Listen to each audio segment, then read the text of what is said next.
Wai kallon fatin shekaran jiya wai muke jiran wuta wai amma wai sai yau za su kawo wuta. Sai yau suka kawo wuta tun shekaran jiya waccan. Asali ba na gari. Corruption, cause I'll kill anyone for your time. Yeah. Even though I make real dough, you're the reason there'll be more, yeah. Kwana biyu. Malam kallon mu me muke ba za a gaisa da mu ba.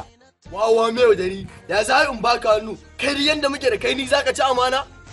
Kuma wani irin cin amana na ma.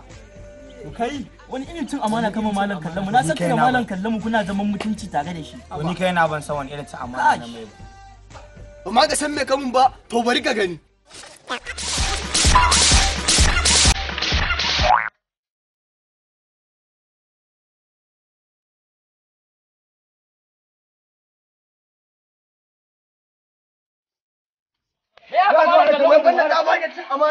Yaran nan ni za ya ci amana? Ka san me mun ne? Ku me amfanin kuna gani ana faɗa ba za ku raba ba. Ai mun ka aka yi wala kyau ne ko muka tsaya wala kallo. Kallon ko za ka iya faɗa mun me ma. Wai a ce yaran nan banda tsabagen cin amana ni zai ci amana? A ce an kawo wutan ne fa yaran nan ba zai gaya mun ba.